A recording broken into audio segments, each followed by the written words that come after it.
Hai dulur Lingkar Media, pada video kali ini kita akan mereview sebuah carrier dari Osprey, yaitu dengan jenis atau tipe carrier-nya adalah Osprey Kestrel 48 liter.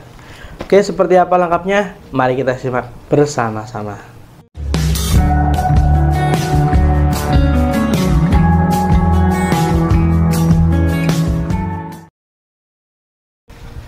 Di sini kita sudah siapkan carrier Osprey dengan kapasitas 48 liter. Ini desain yang seri lama ya, seri keluaran lama. Kalau yang seri terbaru itu Osprey Kestrel, identik dengan logonya itu dengan disablon. Kalau yang seri lama ini logonya adalah bordir woven, kemudian tulisan Osprey dan logo Osprey-nya ini bordir. Untuk bagian depan ya, untuk bagian depan ini ada, kita mulai dari bawah.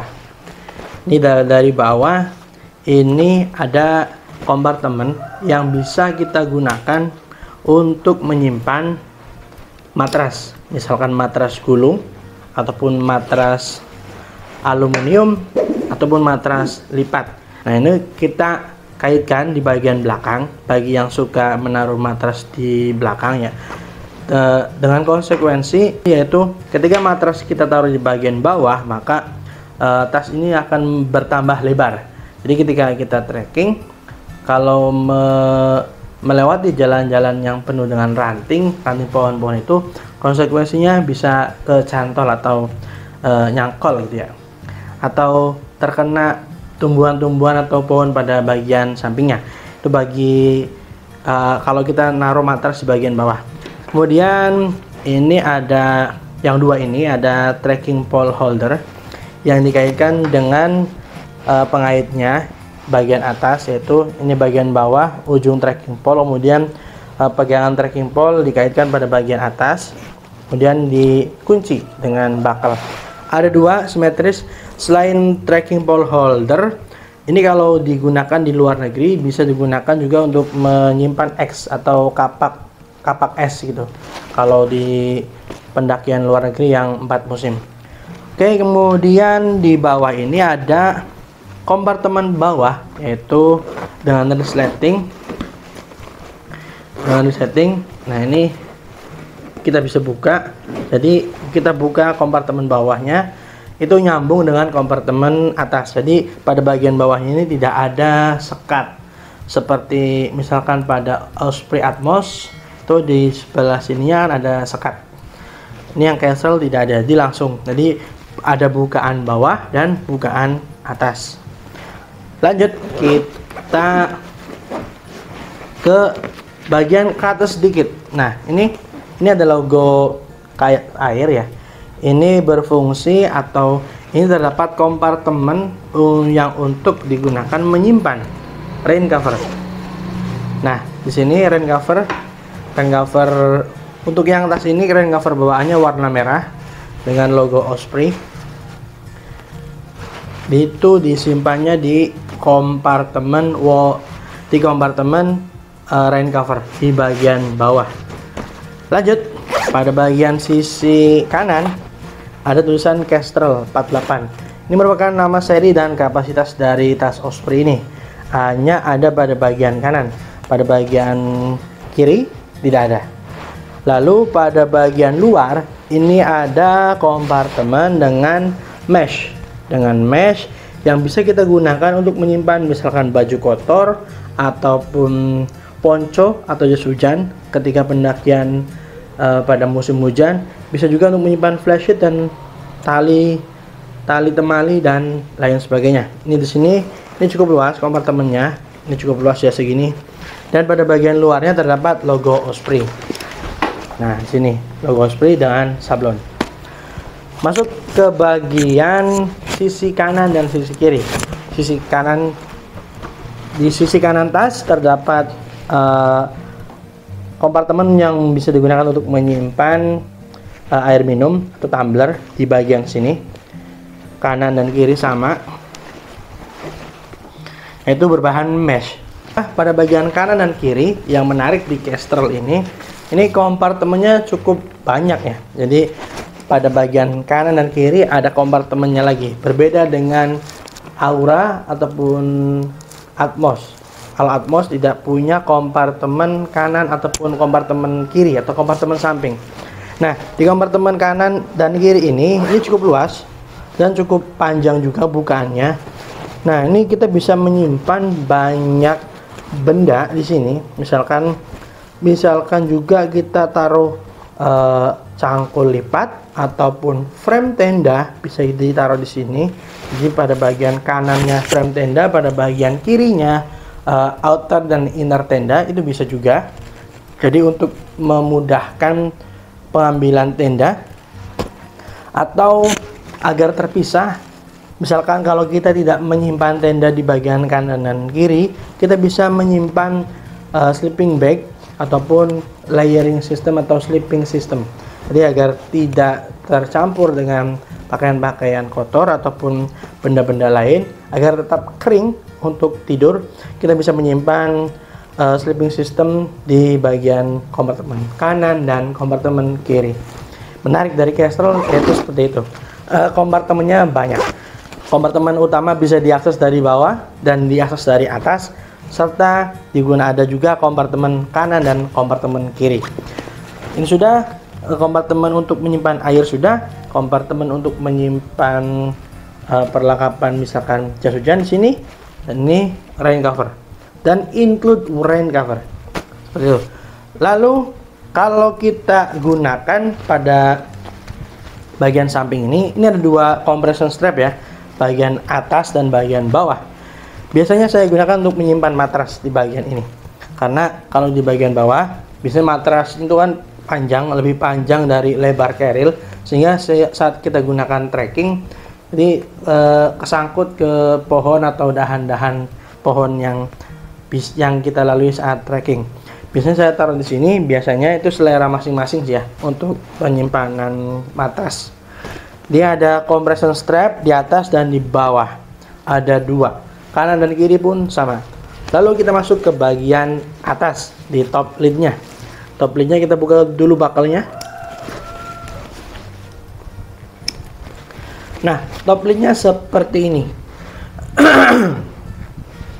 Ini fix ya, tidak bisa dilepas pasang ataupun tidak bisa digunakan pada bagian top lidnya seperti Atmos atau Aura yang bisa digunakan atau bisa dicopot gitu ya untuk digunakan summit dan lain sebagainya, sehingga ada daypack pada bagian top lidnya bisa dijadikan daypack. Untuk Kestrel tidak bisa, ini dia fix dan sudah paten, tidak bisa dilepas pasang. Pada bagian top lidnya ada dua kompartemen dari dalam. Ini disertakan bahan mesh warna hitam. Kita bisa gunakan ini untuk menyimpan P3K di sini. Jadi agar mudah diakses, tinggal buka bakal kemudian buka. Di sini kita bisa menyimpan P3K, obat-obatan dan lain sebagainya. Jadi agar mudah diakses ketika hiking atau trekking, mudah diambil. Lalu pada bagian atas ini ada tali webbing ya, 4 buah tali webbing. Kalau kita gunakan ini di luar negeri, biasanya ini digunakan untuk menyimpan helm ya, karena di luar negeri biasanya ada pendakian di gunung es tuh memakai helm safety. Jadi kita kaitkan dengan tali perusik ataupun pengait lainnya, biasanya seperti itu. Atau kalau di Indonesia kita bisa gunakan tali webbing ini untuk membawa gelas yang disertakan dengan karabiner, cantolkan di sini, itu bisa. Atau bisa juga untuk menyimpan raincoat atau jas hujan di bagian atas, kemudian dikaitkan dengan tali perusik. Itu sesuai dengan selera masing-masing. Lalu pada bagian belakang di top lid ini disertakan juga kompartemen yang disertakan dengan resleting yang cukup luas. Nah, biasanya kalau di Osprey yang jenis Aura atau Atmos, di bagian atas itu kompartemen untuk menyimpan rain cover. Untuk Kestrel ini pada bagian atasnya bisa kita simpan makanan atau snack ringan. Jadi ketika kita di pendakian lantas istirahat, kita hanya membuka bagian atasnya saja, tidak usah ribet-ribet membuka kompartemen utama pada tas ini. Jadi sangat mudah dan simple. Buka, ambil, oke, seperti itu. Di sini bisa juga untuk menyimpan senter ataupun ya senter lighting ataupun lampu tenda dan lain sebagainya. Di sini kita campur penyimpanannya, itu bisa. Tutup lagi. Oke, itu pada bagian depan dan pada bagian top lid. Lanjut kita masuk pada bagian kompartemen utama. Rucksack. Tas ini berjenis rucksack, yaitu pada bagian penutupnya menggunakan tali. Nah, seperti ini. Tali yang panjang disertakan dengan buckle. Ya, kemudian kita dapat mengakses kompartemen utamanya. Ini 48 liter ukuran atau size dari Kestrel, Osprey Kestrel. Biasanya setara dengan ukuran 55 liter Caril lokal. Biasanya seperti itu. Di bagian belakang ini ada kompartemen water bladder dengan kode atau seperti biasa yaitu H2O. Water bladder di bagian belakang. Oke, 48 liter seperti yang sudah pernah saya gunakan. Ini cukup untuk pendakian 3 hari 2 malam ataupun pendakian 2 hari 1 malam. 3 hari 2 malam cukup untuk membawa barang-barang pribadi ya, kayak tenda ataupun pakaian ganti dan lain sebagainya. Itu cukup digunakan untuk pakaian atau perlengkapan pribadi. Oke, lanjut kita ke bagian belakang atau di bagian back system dari Osprey ini. Back system dari Osprey Kestrel ini menggunakan airscape. Airscape itu pada bagian belakangnya terdapat mesh, lalu ada foam, macam foam yang posisinya atau konturnya itu kayak bergelombang. Jadi ini untuk menahan beban yang ada pada Caril ketika ditempelkan pada punggung, itu agar foamnya ini berguna untuk menambah kenyamanan agar tidak sakit, sehingga punggung atau pundak terasa nyaman menggunakan Caril ini. Kemudian ini foamnya itu, kemudian ini pada back systemnya itu menggunakan material mesh agar ketika punggung kita berkeringat, itu keringatnya cepat kering. Seperti itu. Pengalaman kami sih menggunakan Caril ini nyaman, hanya saja pada saat cuaca terik matahari itu pada bagian belakangnya itu lembab karena keringat ya. Karena keringat, jadi lumayan panas juga atau lumayan gerah pada bagian belakangnya.